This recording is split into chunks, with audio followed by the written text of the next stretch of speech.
YouTube channel. सो आज हम लोग हैं सीटेट की मैराथन में। अब सीटेट का एग्ज़ाम पास में आ रहा है तो सबसे पहले हम लोग स्टार्ट करते हैं।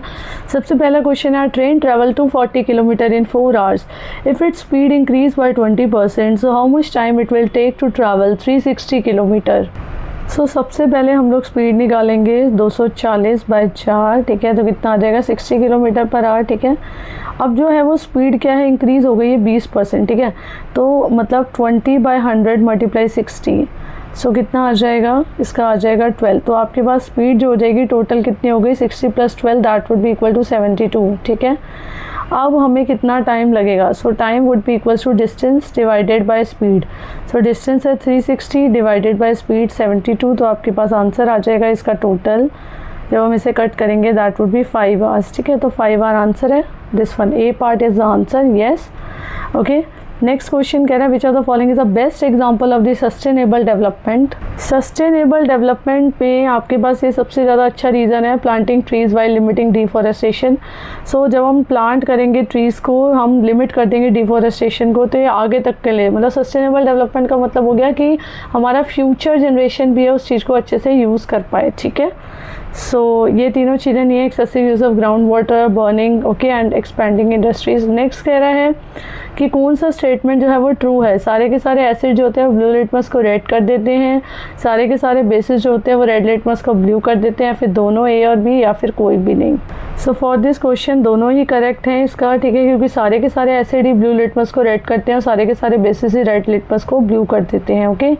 नेक्स्ट क्वेश्चन पे आते हैं। जो एवरेज है 12 नंबर्स की वो 48 है। अगर एक नंबर को हटा दिया जाए तो एवरेज हो जाएगी 46। और नंबर जो रिमूव करा है वो कौन सा होगा। सो जो आपके पास टोटल सम आएगा वो कितना हो जाएगा, 12 × 48। सो जब इसे हम सॉल्व करेंगे हमारे पास आ जाएगा 576।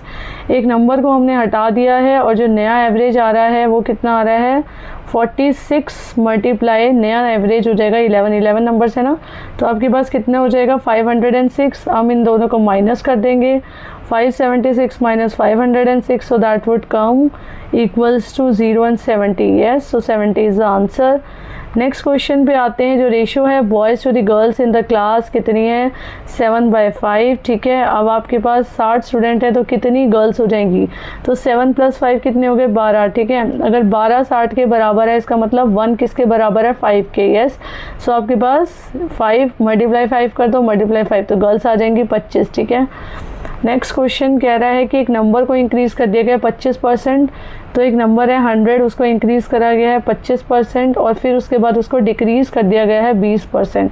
सो 125 - 20 ऑफ 125, ठीक है।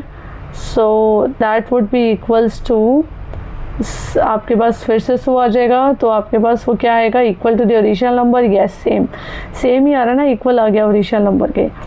नेक्स्ट क्वेश्चन कह रहा है, एक शॉपकीपर ने एक आर्टिकल को 40% अबव लगाया है कॉस्ट प्राइस से, कॉस्ट प्राइस 100 है, तो आपके पास 40% अबव है, ठीक है, इसका आर्टिकल। सो MP कितना हो जाएगा, दैट वुड बी 140, और वो 10% का क्या दे रहा है, डिस्काउंट दे रहा है, तो आपको प्रॉफिट का परसेंटेज निकालना है।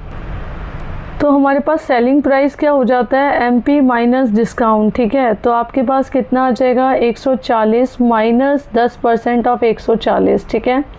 सो दैट वुड भी, जब आप इसे काटेंगे तो आपके पास आ जाएगा 126।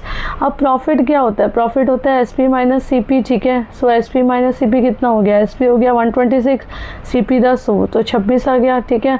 और प्रॉफिट की परसेंटेज कितनी आ गई, 26 डिवाइडेड बाय 100 मल्टीप्लाई 100, ठीक है। सो वो इसका आंसर आ जाएगा 26%। नेक्स्ट क्वेश्चन है, कौन सी गैस जो है वो कॉन्ट्रीब्यूट करती है to the most of the global warming. So इसके अंदर कार्बन डाइऑक्साइड आएगा, मोस्टली ये वाली गैस जो होती है कंट्रीब्यूट करती है ग्लोबल वार्मिंग में, ठीक है। सो क्योंकि कार्बन डाइऑक्साइड इसलिए क्योंकि वो हीट ट्रैपिंग में भी करती है, वो ह्यूमन एक्टिविटी में भी इन्वॉल्व होती है और वो लॉन्ग लाइफ स्पैन में भी इन्वॉल्व होती है। नेक्स्ट क्वेश्चन है, कौन सा फॉलोइंग जो है वो रिन्यूएबल सोर्स है। रिन्यूएबल मतलब जो फिर से रिन्यू हो जाता है, so that would be solar energy. Coal, petroleum और नेचुरल गैस तो एक बार ही ख़त्म हो गया तो फिर से रीयूज़ नहीं हो सकता। नेक्स्ट कह रहा है कि कौन सी प्रैक्टिस जो है वो कंजर्व करेगी बायोडाइवर्सिटी को। तो सबसे अच्छी प्रैक्टिस तो अफॉरेस्टेशन है कि आप प्लांट्स को या ट्रीज़ को लगा लगाएं। डिफॉरेस्टेशन मतलब ट्रीज़ को काटना, ओवर ग्रेजिंग भी नहीं होगी, एक्सेसिव माइनिंग भी नहीं होगी, ये सारी चीज़ें जो है वो बैड, एक तरीके से बेकार हैं, कंजर्व नहीं करेंगी बायोडाइवर्सिटी को। नेक्स्ट क्वेश्चन कह रहा है कौन सा पार्ट जो प्लांट का मेनली रिस्पॉन्सिबल होता है किसके लिए, फोटोसिंथेसिस के लिए। सो इसका आंसर आएगा लीफ। क्यों? क्योंकि क्लोरोफिल की प्रेजेंस के कारण, सनलाइट के एब्जॉर्प्शन के कारण है लीफ, और गैसेस के एक्सचेंज के कारण है फूड की प्रोडक्शन। नेक्स्ट कह रहे हैं कौन सा फॉलोइंग है केमिकल चेंज है। केमिकल मतलब हो गया जो कि इरिवर्सिबल है, ठीक है, रिवर्सिबल नहीं। तो मेल्टिंग ऑफ आइस जो हो गई वो रिवर्सिबल है, boiling of water is also reversible, breaking of glass is also reversible, rusting of iron is irreversible. Okay, next कह रहा है जो HCF है 2 नंबर का वो 18 है, और LCM जो है वो 540 है। अगर जो नंबर हो जाएगा मतलब HCF मल्टीप्लाई LCM क्या हो जाएगा, प्रोडक्ट ऑफ 2 नंबर, ठीक है, प्रोडक्ट के बराबर हो जाएगा, ठीक है। तो आपके पास जो HCF है वो कितना है 18, LCM कितना है 540, एक नंबर है आपके पास 90, तो सीधा सीधा कटेगा ये, ठीक है, कितना आ जाएगा 108, दूसरा वाला नंबर आ जाएगा 108, ठीक है, प्रोडक्ट ऑफ 2 नंबर, ठीक है। नेक्स्ट क्वेश्चन कहता है कि जो सम है वो 6400 हो जाता है 2 इयर्स के अंदर, और 7680 हो जाता है 4 इयर्स में, तो उसका प्रिंसिपल कितना होगा। सो अमाउंट आफ्टर 4 इयर्स के बाद जो अमाउंट हो जाएगा वो कितना हो जाएगा 7680, और अमाउंट आफ्टर 2 इयर्स के बाद जो हो जाएगा वो दैट वुड बी 6400, ठीक है। सो जब इसका इंटरेस्ट कितना निकल आएगा 7680 minus 6400, so that would be equals to 1280, ठीक है। और इसका प्रिंसिपल कितना आ जाएगा, अमाउंट माइनस इंटरेस्ट, ठीक है। सो आपके पास अमाउंट कितना आ जाएगा 6400 है, ठीक है, और इंटरेस्ट कितना है 1280, ये हमने निकाला है क्योंकि 4 इयर्स और 2 इयर्स का आपके पास दे रखा है डाटा, ठीक है। तो हमें इंटरेस्ट निकालना था 2 साल का, ये तो 4 ईयर का अमाउंट है, ये 2 ईयर का अमाउंट है, अब हमने 2 ईयर का निकाल लिया, ठीक है। 6400 minus 1280, so that would B 4800 हमारे पास क्या आ जाएगा प्रिंसिपल, क्योंकि प्रिंसिपल क्या होता है अमाउंट माइनस इंटरेस्ट, ठीक है। सम जो है वो इतना 2 ईयर में, इतना 4 ईयर में, दोनों को माइनस करने के बाद हम लोग क्या निकालेंगे, सबसे पहले हम लोग माइनस करने के बाद इसके अंदर से इंटरेस्ट निकालेंगे, फिर P किसके बराबर आ जाएगा A माइनस I, ठीक है। तो इसका आंसर आएगा 4800। नेक्स्ट क्वेश्चन कह रहा है 15 वर्कर कंप्लीट करते हैं 24 दिन में, तो कितने वर्कर चाहिए होंगे 18 दिन के लिए। So worker 1 multiply D1 that would be worker 2 multiply D2, तो हमारे पास कितना आ जाएगा that would be 24 multiply 15 equals to 18 multiply कितने वर्कर चाहिए होंगे, सो कितना आ जाएगा 3 एंड दिस वुड बी 4, कटेगा ये आएगा 20, ठीक है। 20 वर्कर चाहिए होंगे, क्योंकि अब देखो 15 वर्कर 24 दिन में काम कर रहे हैं तो वर्कर बढ़ गए तो दिन भी तो कम हो जाएंगे ना, ठीक है। नेक्स्ट क्वेश्चन कह रहा है एक ट्रेन जो है वो 180 मीटर लॉन्ग है, वो एक प्लेटफॉर्म को क्रॉस कर रही है 220 मीटर लॉन्ग, और वो भी 20 सेकेंड में, तो उसकी कितनी स्पीड होगी। सो आपके पास टोटल लेंथ कितनी आ जाएगी 180 प्लस 220, ठीक है, सो दैट वुड बी 400, ठीक है। और अब इसके बाद इसकी स्पीड कितनी हो जाएगी, दोनों को ऐड ऑन कर दिया ना मैंने, ट्रेन और प्लेटफॉर्म को, स्पीड कितनी हो जाएगी डिस्टेंस बाय टाइम, ठीक है। तो आपके पास स्पीड आ जाएगी 400 बाय 20, ठीक है, so that would be 20 metre per second. अब 20 मीटर पर सेकेंड को मैं क्या करूँगी किलोमीटर पर आवर के अंदर कन्वर्ट कर दूँगी, सो मेरे पास आंसर आ जाएगा कितना आ जाएगा 72 किलोमीटर पर आवर, ठीक है।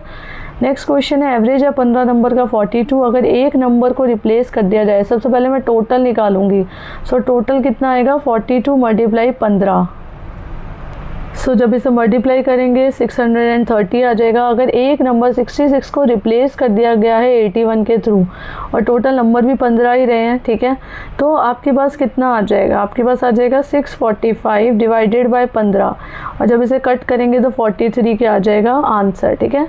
630 प्लस 15 हो जाएगा ना, ठीक है। नेक्स्ट क्वेश्चन कह रहा है कौन सी लेयर जो है वो एटमॉस्फेयर की उसके अंदर ओजोन की लेयर होती है, तो इसका आंसर आएगा स्ट्रेटोस्फेयर, क्योंकि जो ओजोन की लेयर होती है वो रफली 15 से 35 किलोमीटर के बीच में होती है अबव द अर्थ, ठीक है।